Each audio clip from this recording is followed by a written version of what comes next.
All right, morning everyone. We are back from my Tuesday talk with Brannon B2R Investing. We had to skip last week because of my shoulder procedure, but I'm glad to have Brannon back. So morning, man. Morning. And I'm not being mean. I am being serious that I had to wait for Brannon to move his vehicle. That's what we were waiting on. Hey, hey, it's exciting times. We're actually I wish I could show it right now. We're pouring concrete on the two foundations this morning. They just started pouring about 10 minutes ago and they told me I had to move because I was in the way. But also quickly tell them why I called you Grandpa Driving because what was your I driver know. rating? Just so y'all know, my wife laughed as hard as everybody else is about to. So there is a feature on Life 360 that you can put. It's up at the top on the hamburger up there. You press on it, and there's an effective driving age because it's been tracking you. And of course, they all my kids wanted to see what my effective driving age was. And the moment they did, my wife laughed so hard she was crying. She was crying and peeing at the same time because it said my effective driving age was 89. See, so Charles and Trisha, I'm not teasing him. That is what his I vehicle think told him. He somehow drives like that's an 89 wrong. year old. That is wrong. I am not an effective 89-year-old driver. All right, but yeah, I'm glad that we're back. But I'm not sure Curtis was supposed to join us. I'm not sure where he is. I just messaged him, but we're gonna get started anyway. So this was kind of it was in school, so I'm not sure if everyone did see it. But Frank had a post. He was asking, would you rather buy one great deal or four okay deals, and why? And there was kind of a big different opinions that were thrown in there. I was kind of curious to see what it was about. But what would you had a big take on it, right? So kind of you want to chime in on yours real quick?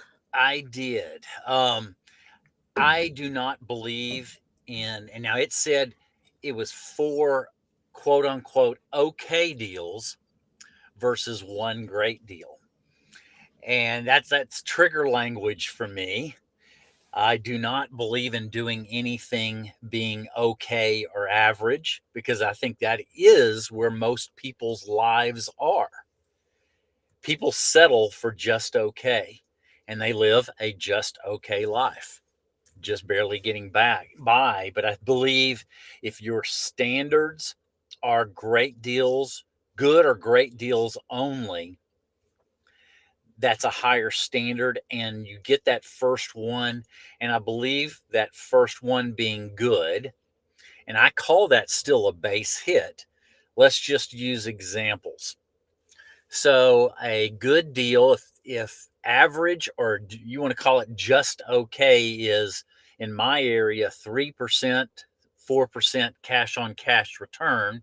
To me, that's just okay. Well, anybody can get those any day. Who says they want to be average?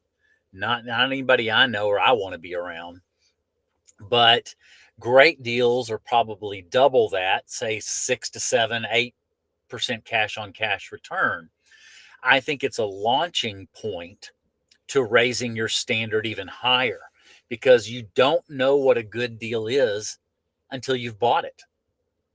And if all you do is buy okay deals, guess what your standard's going to become? Because I believe if you compromise once, you're going to compromise again. I'm a big believer. I guess one of my fears, if you want to say one of my biggest fears in life that's always motivated me, the best way I can phrase it is I've never wanted to be average at anything. And I have a fear of that, which has propelled me to only do things where I want to be. And the terms I've used is one of the best in the country, or I'm not going to do it. So it's trigger words for me.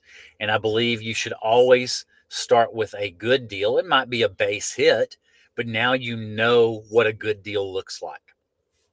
If you've always bought okay, you're struggling understanding what a great deal or good deal is. Okay, so for you, it's kind of just the difference between okay and good, kind of the Yes. breakdown of okay. So if the question was, would you do four good deals or one great deal, then I would completely change. That's a total different discussion. Ah, interesting. Okay. So So what? How would you describe the difference between an okay deal and a good deal in some reference, I guess, in a sense? so okay and good. That's what okay would be if average median cash on cash returns 3%. A good deal's probably 6, 7%. Got to get 6, 7 in there. But that'd be a good deal. It's got to be above normal is a good deal. Ah, okay. Okay. So let's see what's let me try to see what some of the responses were. On some short one. Oh, so Trisha, who's in the comment section, said focusing on great will cause analysis paralysis. Not for me. Hmm. Never has. But that's I'm into numbers. I've also learned the art of really understanding numbers is knowing what numbers to focus on and not focus on. There's a lot of people that are even really good with numbers that focus on so much minutia they get paralyzed and they can't see the big picture. So I do focus on numbers, but I'm still able to see the big picture and movement. Interesting. I do see the accidental landlord here. He's in Tennessee right now. He's a third of the way through Dion's book, but he did mention he walked away from a base hit yesterday to wait for a double or triple. Agent was pissed, and I was just fine. Interesting. Interesting. And that could be the right move. It could not be the right move. It's there's more there would be context to that of understanding his entire situation. That could be a very good move. I would I say this, my first purchase, I would say now looking back, it wasn't I know so much more now. I made it it's a good deal, and it started out at cash flow above $200 a month cash flow, and it was 10% cash on cash return. But as I've gotten better at my business model, most of them now I would categorize as great deals now, every one. But the first one, the second one, I would call them good base hits. Um, but I've leveraged them into home runs because of what I learned from them. Nice, interesting. Hey, I see Cody Davis tuning in. He was my Monday regular, so good to see him here. And I keep kind of teasing him a little bit. I said Brannon was so giddy when you heard that you're doing build to rent and how much you think you see that as the next kind of investment opportunities for himself, right? I think you can describe it in video, but once you experience it firsthand, you see it more and you understand what it's doing and the potential with less hassles. You're still making great if you've bought it right, great cash on cash returns with less hassles and building wealth from nothing because you're building it way less than what retail would be for that product. So you got several layers that make it phenomenal. So the accidental landlord follows up with 4% cash on cash was not enough for the capital outlay. I would agree with that, Now, let's especially when you see. can make 4% on money market. So like we did mention, like I said, Trisha is in the chat and she mentioned, right, focusing on great will cause analysis paralysis. And someone followed up to that saying, yes, those great deals don't come around too often. So if that was the response, how would you kind of follow up to that? Um, I would say in my career, great. I guess I'm changing my standard. I call the phenomenal deals that I've seen, and I've been in finance and real estate for 30 years now. I've seen about once a decade. I see phenomenal deals once a decade. I feel like great. I don't know. I feel like I'm dialing those in now. I was at breakfast this morning and I've got potential on these two builds I'm doing right now. Potential. This will come at the end. This is probably 9, 10 months from now. There's some potential on these to be cash on cash returns of over 20%. What do you think that is? On brand new construction, cash on cash, 20%. Sorry, man, I wasn't even listening. I was reading the question. So you're saying your cash and cash return is 20% on your build? These have potential, so Oh, we've okay. still got to build them, but it looks there's lots of things that are looking positive. Interest rate, the cost of materials, these contractors. I've got one because I bought it at $10,000 at the tax auction, one of the lots. It has potential to be a 20% cash on cash return. So I think that's the perfect segue into Cody Davis's kind of comment in the chat here. So you're seeing the potential for a 20% return, right? Based on Yes. your kind of knowledge, your skill set, What what I'm you've been doing. seeing, yes. Yeah. Mhm. So like Cody is saying, hold on, let me share it. He's saying 4% could be fine. I think he's in reference to accidental landlord's comment. But he said 4% could be fine if there's upside, or 4% return on equity post refi is totally okay. So I think, like yourself and Cody, who are a little more seasoned, right? So you guys can maybe see the potential of certain deals or how things may play out. So from that standpoint, I guess in a sense, the deal may be okay for a lot of people up front.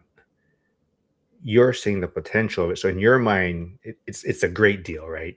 So I think it's also where we're at in the journey and how we can see In the full context. yeah. So, yeah, because that's what Cody's seeing there.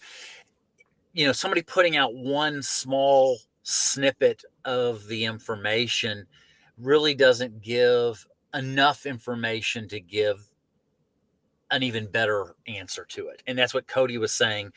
If you added a few other variables of where it might be going, it could be a great, or a good or great deal. It's one little snippet of an analysis is not always enough to make the judgment. Oh yeah. I think that's why the school posts and comments are super helpful for a lot of people too, because you're not maybe getting the full context of everything. So it also just makes you think from the position you're in. And that's why, like for this comment or this post that Frank made, you can see everybody's different viewpoints based on kind of where they're sitting at in the journey, right? And I think that's how like Zuber talks about Dion is outside the stadium, right? Trying to get people to come into the stadium.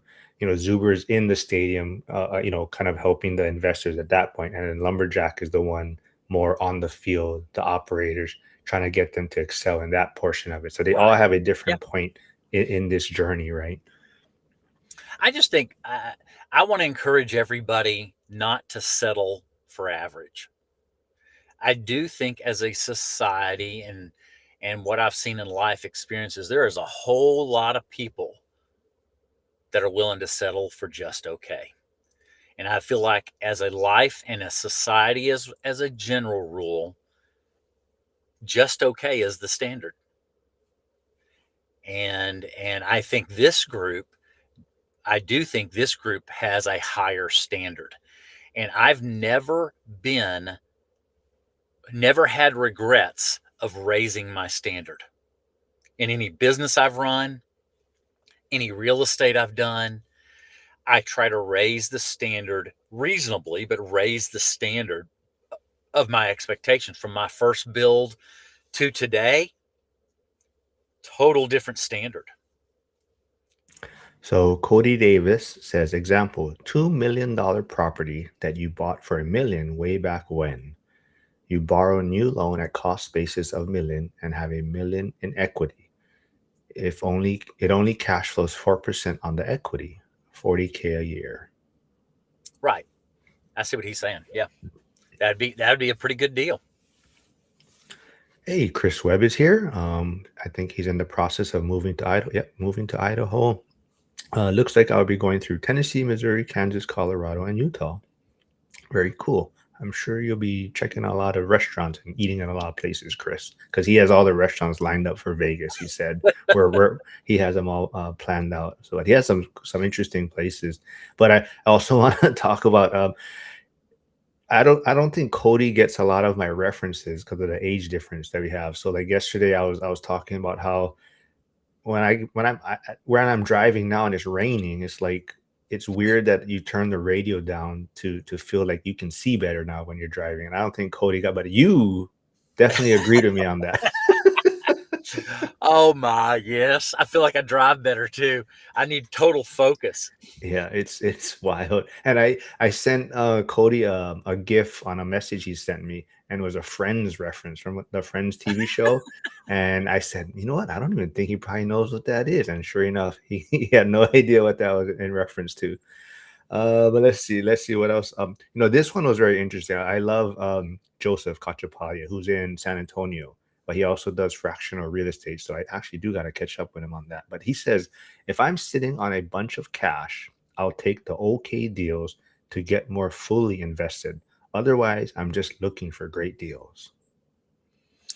Well, I think the issue that I see a just okay. I know it's a subjective term. Just okay. It's the transfer cost of getting out of okay because you found a great deal and you've got that friction. So you've just got to understand, if you want to call it opportunity cost. So you buy a whole bunch of just okay deals. Well, there's going to be a lot of friction getting out of that okay deal to moving it into good and great deals. It's going to cost you money when you're ready to move. And we will let him in. Before I introduce him, I just want to say that he's probably tired from celebrating the Bears' big win this weekend. So I'll finally let him on screen. Hold on, dude. Did you just wake up? Yeah, man, my dude, this winter break has thrown off the whole sleep schedule. It's been crazy, but I wore my shirt for you there. At least wash your face, man, or something. Your eyes are like. No, but yeah, I figured you. I bet he's sleeping, man. These damn Gen Zers or whatever. But Dude, I looked at my alarms. I said something seems off here. I set my alarms wrong. So it's all right, man. yeah. So yeah, we kind of started the topic, the discussion. I'm not sure. I never got your take on it, and I never saw you comment on the post rank mates. I'm not even sure where you stand on this, but four okay deals or one great deal. Where would you stand on this discussion? I think it really depends on what part of the journey that you're on, right? I think if you're early on, the argument could be made that for okay deals, you can turn those great over a period of time. But the argument could also be made on the flip side is that if you're early on, if you take on too much, that could sink your ship because you could make the same like error or mistake 4 different times, right? So I think it just depends on what your risk tolerance is. And I think, if you take, say it's your first purchase, Hmm. because you don't know what you don't know. If you went after an okay deal, what I find in a lot of the investors I've worked with, what they thought was even a good deal ends up being basically an okay deal because they didn't understand it all. But if you went after an okay deal when you don't know anything, those okay deals can turn into pretty rough deals and can Mm, set you back. If you were doing okay deals later in the journey, Curtis, like you're saying, they're probably going to be okay deals because you know mm, so much more. I am also just as old as Mark, and we have to only get great deals because our time is running short.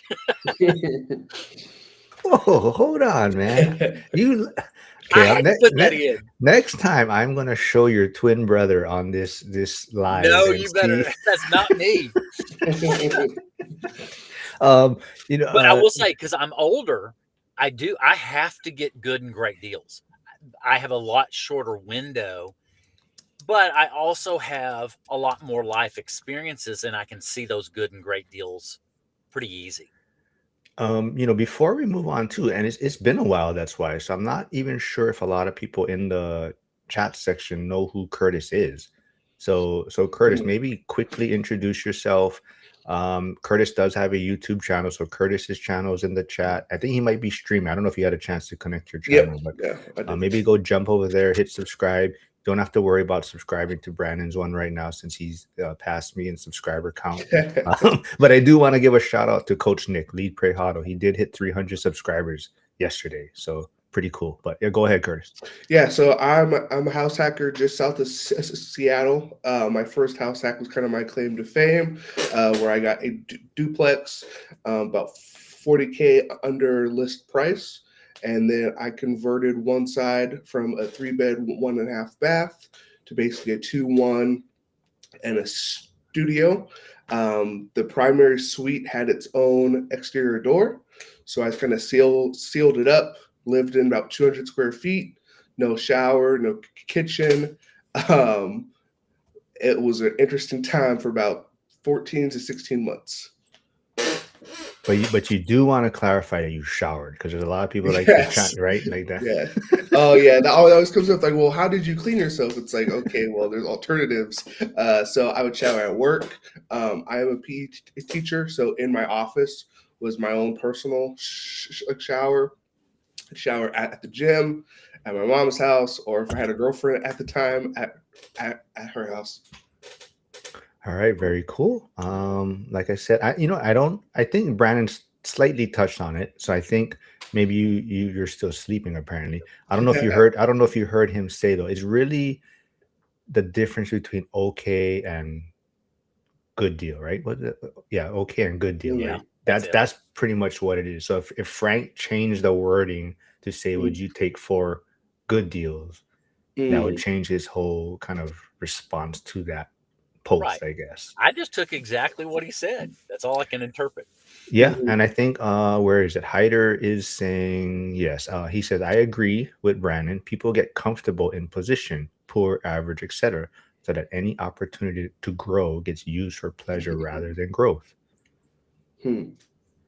Um, Flavio is saying he's at the point driving. He has no radio on.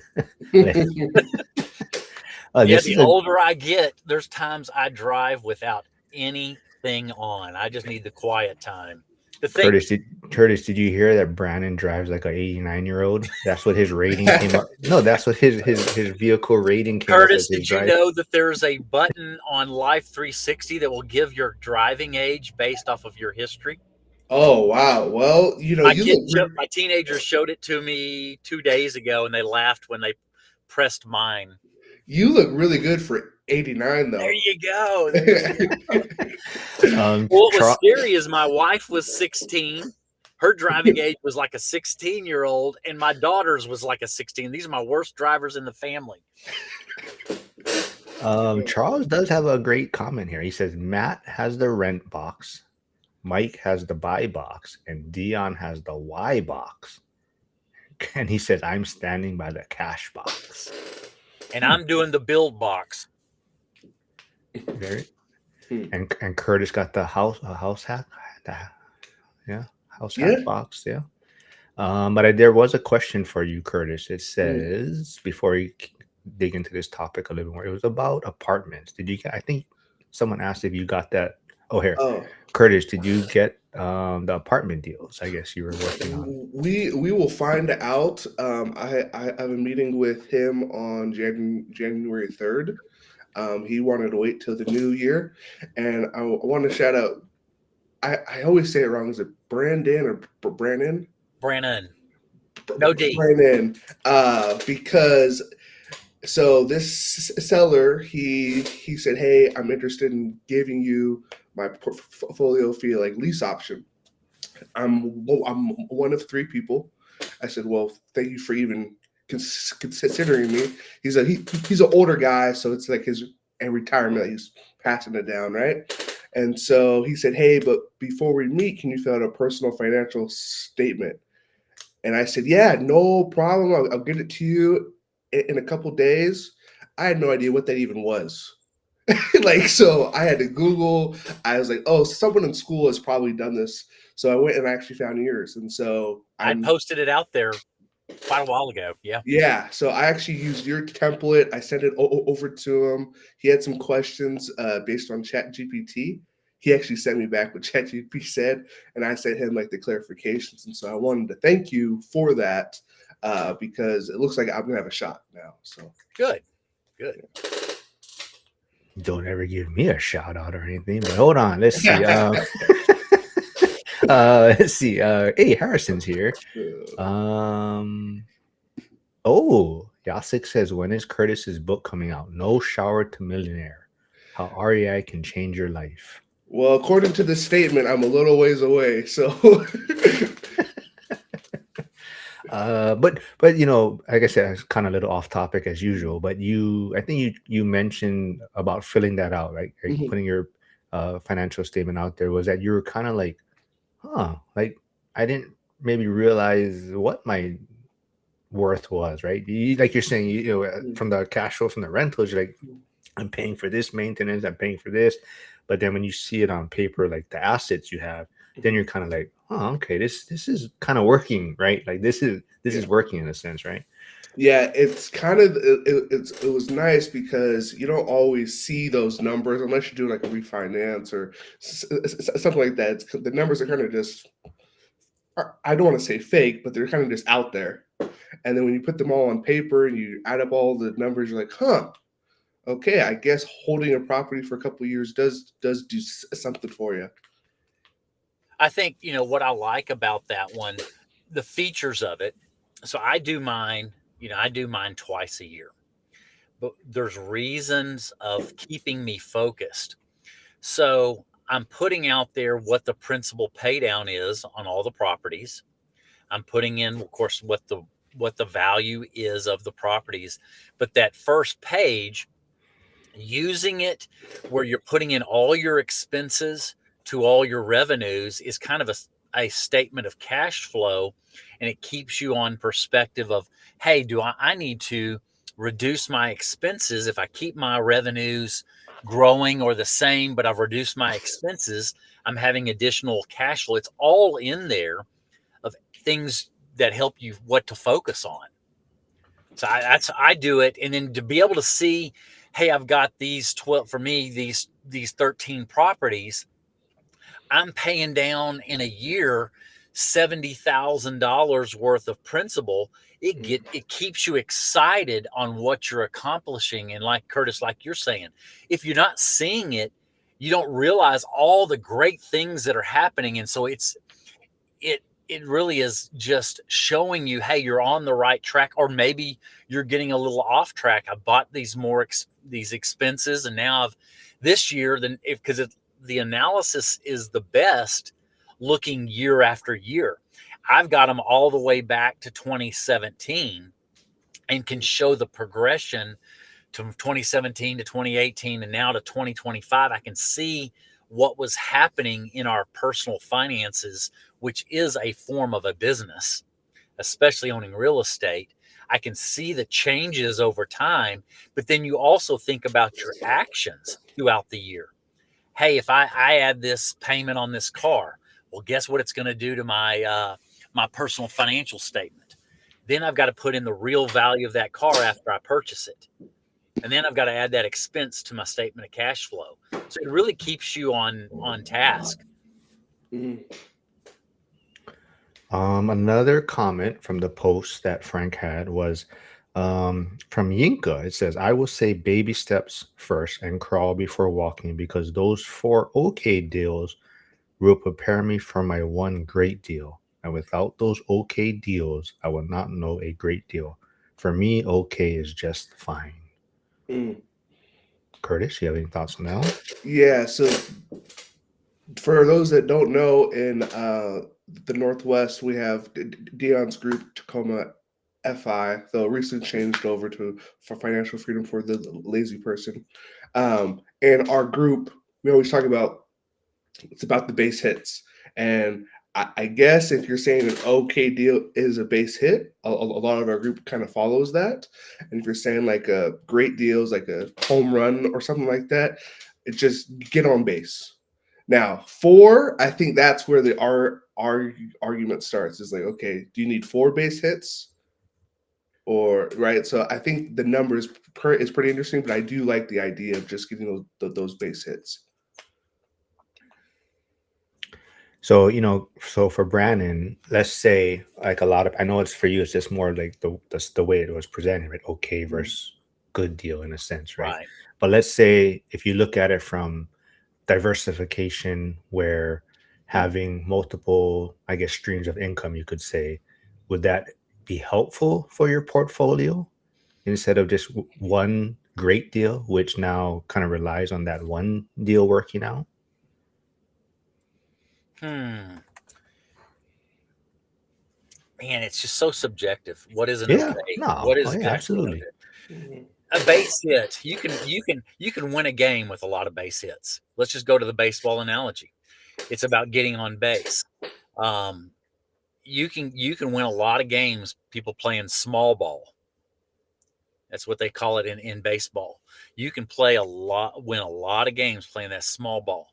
And I do think there's a group out there that plays great small ball, getting just lots of good base hits, which a base hit, you've got to say what does that exactly mean? If a base hit is $50 cash flow, it's going to take an extra long time to really get ahead.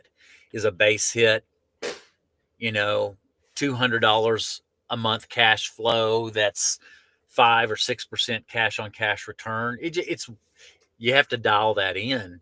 But I do believe base hits.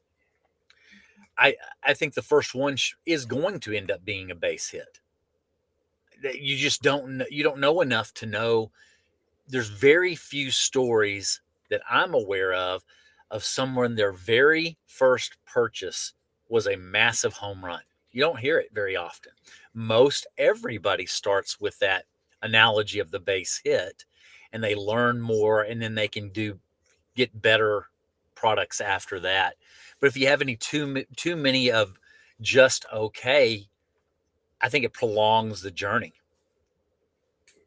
Yeah, absolutely. I think, we're keeping it in simplest terms, right? Even referring to baseball, singles, base hits versus Yeah, home runs. But if you look at baseball within the game, there's another game, right? So, like you're saying, if it's bottom of the ninth, runner on second, 2 outs, a base hit can win you the game, right?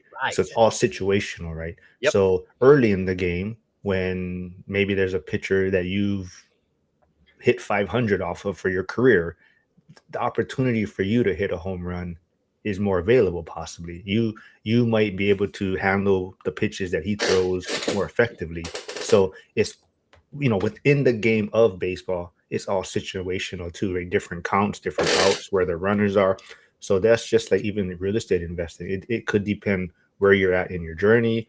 Like Dion likes to talk about too, right? Are you ready to buy a home? Are you going through a divorce? Do you have a child on the way? Are you changing jobs? Are you going to be moving to another state, right? So all of these factor in to what your next purchase might be, right? So of course, like Brand, I think we're saying we're basically just making it okay versus great, and that's the I mean okay versus good, and that's the only difference that you basically have there. It's just making this interesting. Like I said, there was a big comment section on that post by Frank, right? Right, So because it's subjective of what that yeah, term really Mhm. means. But there are a lot of people that I've even seen at that. I especially remember it more at the first conference, of people that either had analysis paralysis, they were not getting into the game, and they were missing. They were just sitting on the bench watching everybody score. If we wanted to keep with the baseball analogy, they were all playing the game, and they're sitting on the bench saying, "Well, when I find the right one, I'll eventually get in." And they're missing years of opportunities.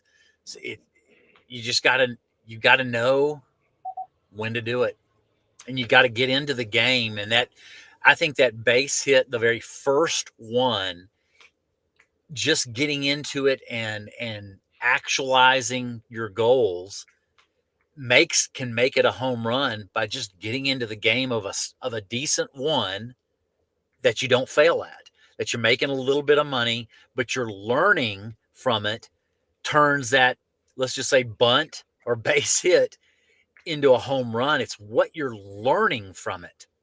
It might not be the I'm making 1,000 a month off this one first deal, but I'm making $200 a month on this one first deal. But I've learned so much more, and now I'm putting even more into practice. Makes it the home run.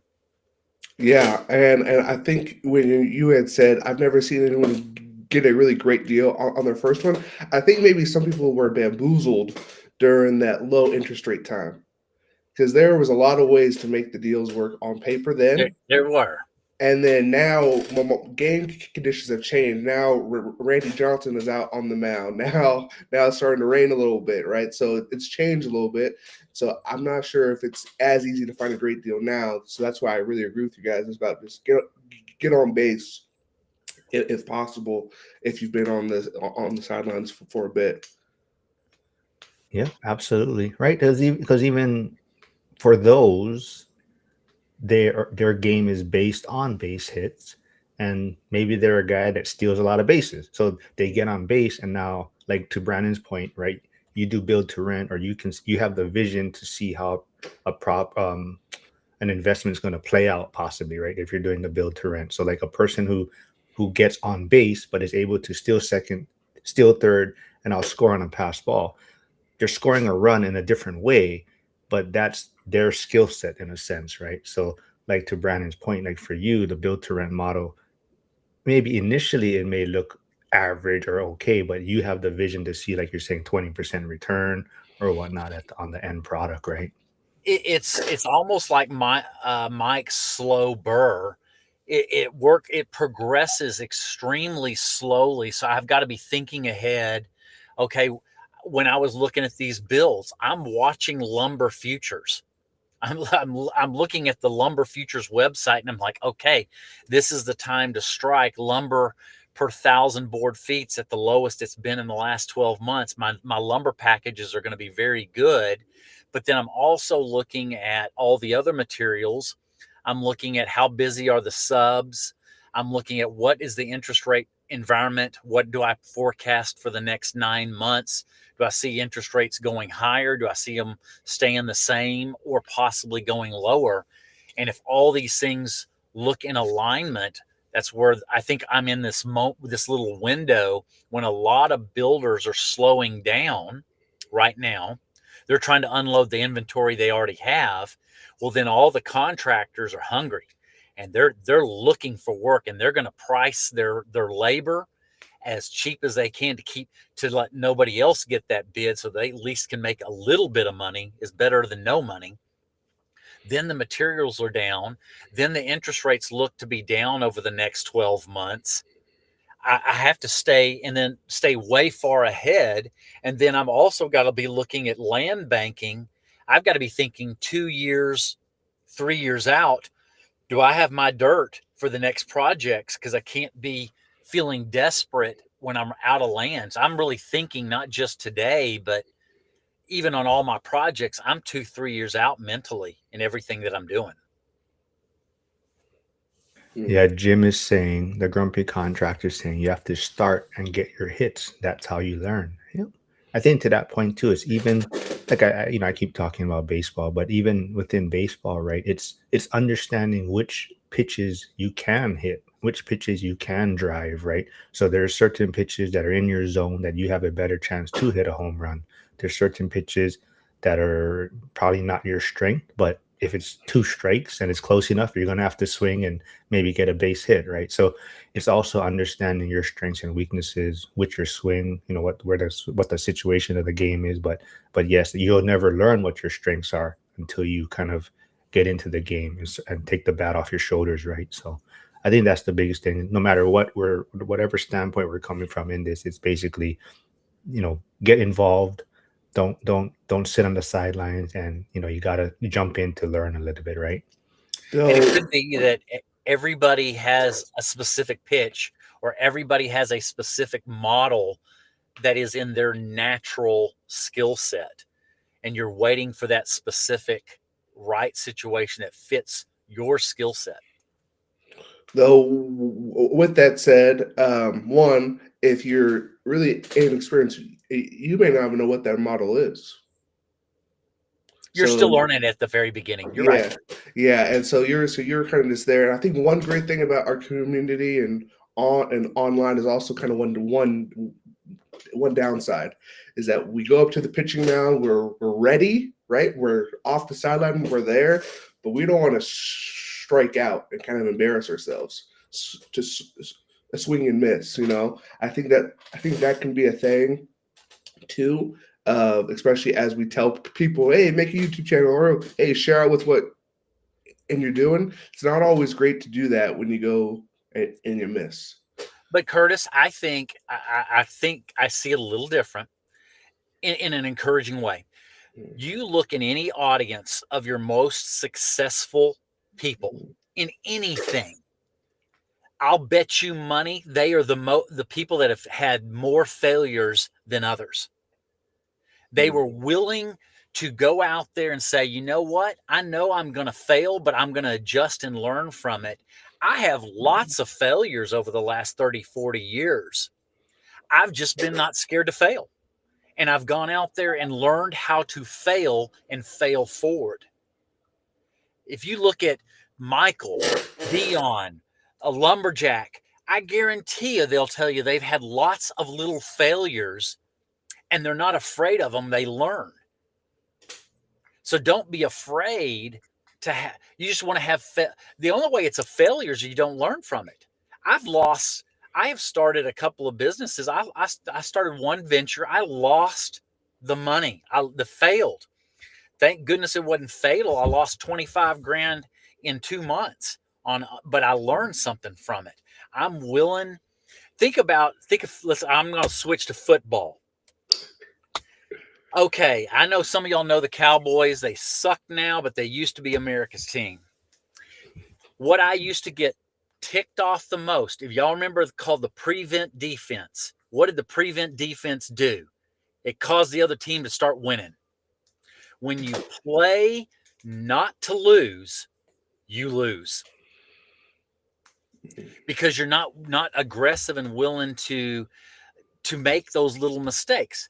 Cody, I'm thinking Cody Davis. I guarantee you, he said he's failed a lot in lots of little ways. That's why he's so successful. He's not scared that he might lose a little bit and learn from it. I do think people are scared to lose and look embarrassed. The successful people understand it. That's part of the process. Mm. Well, I want to clarify that the Bears are America's team, so you can take Not a back that chance.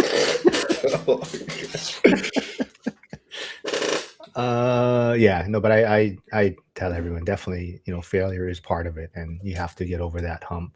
And I think, yeah, I think we talked about it, me and Cody. I think it might have been yesterday, but you got to be okay with not necessarily embarrassing yourself, but embarrassment does come up in this. It's part of the process in a sense, right? So you have to get comfortable with it, and it's never easy, but you know, getting rejected or having someone say no, or making a mistake, it's all part of it, and you just got to find some comfort level in that, and it definitely does get easier. And I think even like Curtis touched on it, starting a YouTube channel, or anyone that wants to start it, it's never going to be easy. And I mean, you guys are doing well. Everyone, we're all getting better at it, right? We're all finding our lanes a little bit, right? So like Brannon, you're doing great on the subscribers is what now? Is it 1,200? It's over 1,200, right? I'm at 1,200 now. Yeah. Yeah.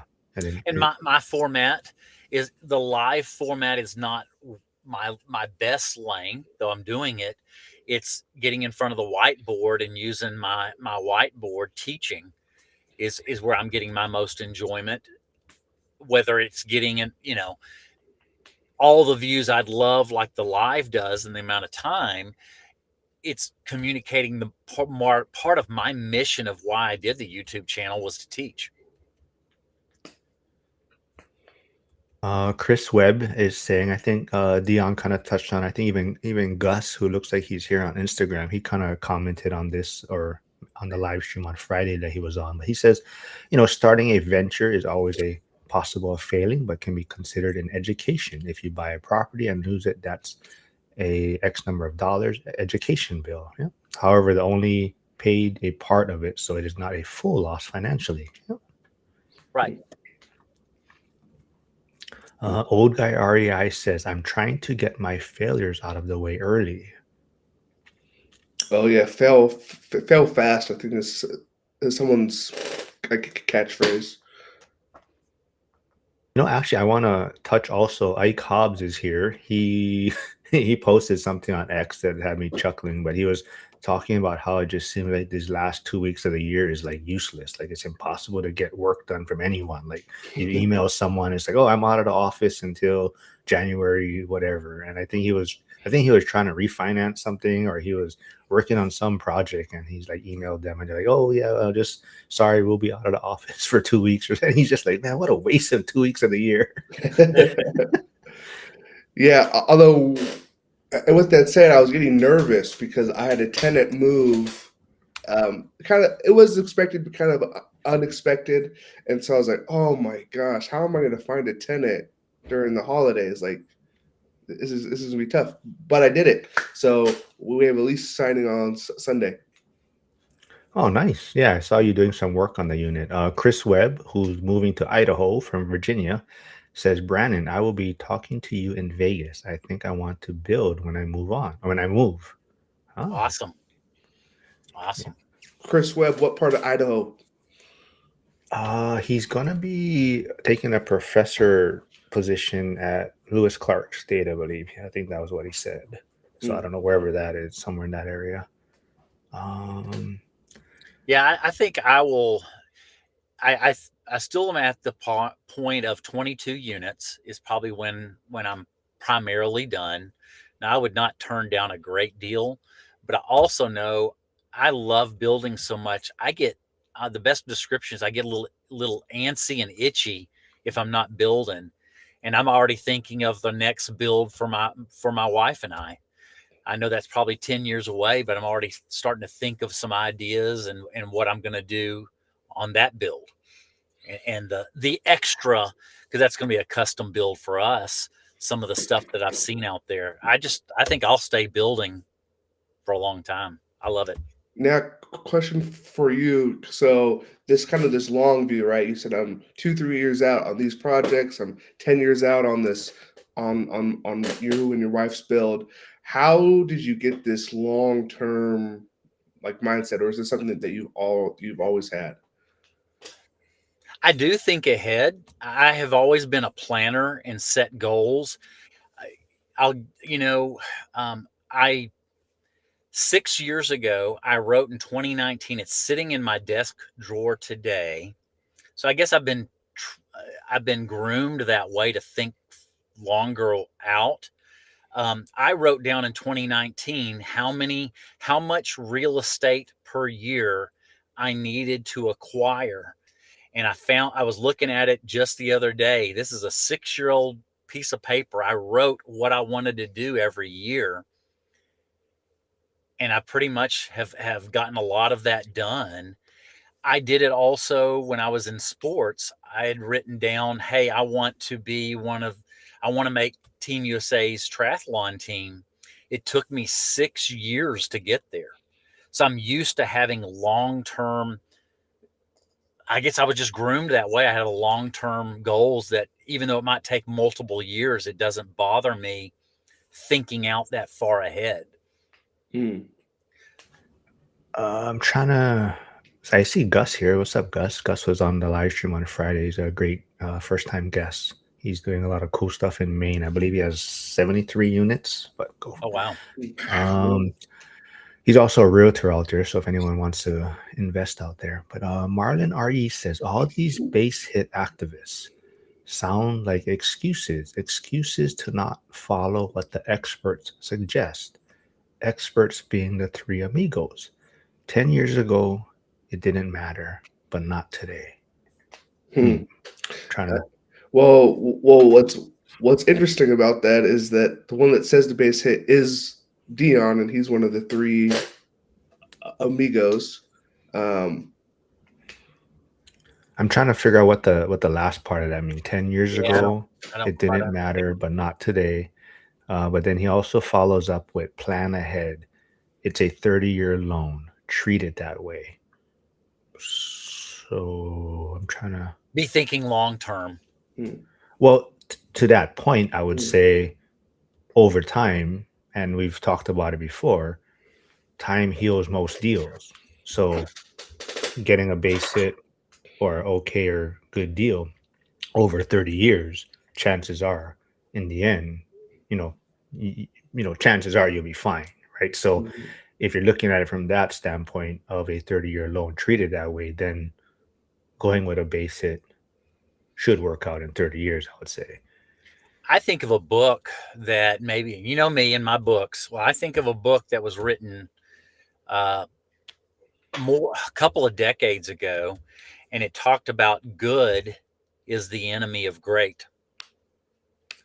If there's a book out there called Good to Great, and that was my dad even back then taught our family that book and taught his company that he was running that same principle that good is the enemy of great. And so I've gotten wired that way. If good's the enemy of great, what is okay? Okay may be the mortal enemy of great. Just thinking out loud and thinking of that book. Hmm. Yeah. I mean, you guys want to add anything to the Marlon Ari's comment about the three amigos? I guess maybe he's trying to, or this person is trying to reference that they're against buying an okay deal. The three amigos. I think that's what he's trying to say. I think Yeah, that's what because Michael talks about that of knowing what average is and only buying good and great deals. I'd be curious to know with how much the Zuber owns and how much the lumberjack owns of early on. Is that a rule that they followed? Yeah, I don't Because know, very true. I'm not sure. You know, if it is, great. But if it's not, it'd be nice to kind of know that. but it could also be they didn't, and that's why they're teaching it, Mhm. saying, "Hey, don't make this mistake. True. I Yeah. know why you should be looking for good because it could be that too from personal Mhm. experiences. They're trying to prevent others from making a mistake like that." Yeah. I would say though, right? Like if you're only looking for great, now would Zuber have been in the market and had the opportunity to take advantage of when the '08 GFC and had the opportunity to transition from his properties to 1031 into these bigger deals, right? So it's kind of you got to be in the game and have the pieces to move, and then the opportunity for the great deals will come up also, right? And now you have the pieces to transition into those. So yeah, I mean, there's so much speculation and hard to say, but I think the bottom line is make sure it's not an alligator, right? Right. That's the biggest thing, right? Is make whether it's a good deal, great deal, okay deal. The bottom line is make sure it's not an alligator deal where you're going to be losing money every month. And that's where what I was describing, my fear of a first time purchase being just okay because of what you don't know. Typically, they don't realize all the expenses, and that just okay deal, if that were their first purchase, many times can end up being an alligator. Yeah. Let's see. Hey, Cody Davis says, yes, singles and doubles are the way. Still never executed a home run deal. Hmm. I'd be curious to know what Cody's definition of a home run deal is. Yeah. Oh, yeah. Grumpy Contractor says an okay deal when you take him into the future 1031 exchange could become a great deal. Yeah. Yeah, maybe let's wrap it up somewhat with Flavio's question. So maybe we can kind of get into heading into 2026. So Flavio says, my resolution of 2025, it was 5 properties. I got 2. For 2026, my resolution has to be 10 to get to the 5. So what is your resolution? So Curtis, what are you looking forward to ending up this year, and how are you looking forward to 2026? Yeah, it's more, I guess, process goals than outcomes, right? I can't guarantee a client signs with me. I can't guarantee a homeowner sells me their property, but I can increase my chances. So one of my goals is to kind of increase my outreach, be it cold outreach or follow ups. Is just to really increase those weekly numbers, those weekly conversations. Before Brannon chimes in, I do want to maybe follow up. So for you, I know you've been kind of back and forth on the fence. Are you still looking in your primary market, or are you now leaning more towards out of state? Yeah, I'm still leaning towards in my market. That's just where I have the biggest advantage. Um, m- I'm not opposed to at one point diversifying, right? But I just want to get a little bit more here before I make the move. Cool. Brandon, what about you? How ending up 2025, and maybe what are you looking forward to in 2026? My goals have been to build 2 properties, two projects a year. And this next year, I'll finish up and I'll be building 3 at the same time. So I've increased it just a little bit. Um, it's just staying with the 2, but 2 or 3, and 3 is going to be finished in 26. Then the plan is by the fall of next year, we'll be talking again, and I'll be starting 2 new projects to at least get 2 more built for 27. So my goal's always been at least 2 a year.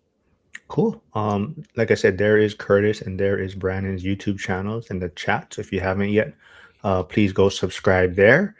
Cody is saying, example of a home run deal. GC bought a 1100 unit portfolio for 58 million and got a loan shortly after north of 100 million. 400% value increase and cashed out all his money, plus another 45 million. Remove some of the zero. Oh, okay. That's a good one. Yeah, Yeah. That's a good one. that's pretty good. I do want to, so I just want to remind everyone, I'll be here tomorrow with Joel and Lauren, my regulars on Wednesday, but we're also going to get, Hold It with PM Jen back. She was on the live stream a few weeks ago. She is a great bundle of energy. She's believes in the buy and hold forever. Zuber actually caught a little couple of the shorts of her, and he loved her. So I believe Zuber actually interviewed her on Sunday, but she'll be live streaming with us tomorrow. Thursday, we're still gonna have the Pittsburgh accountability call on Christmas Day. Just if anyone wants to jump in, you don't have to be investing in that market, but we'll have that out there. And actually, it sounds like Zuber just messaged me. So we're going to do our Thursday live. Oh, he's going to do his daily financial news, and we're going to do a live recap of the comment section. So he'll probably do his daily financial news, and I'm going to jump on after, and we're going to go through the spicy comments, which seems to get a lot of attraction. People like it. So we're probably going to do that live stream on Thursday.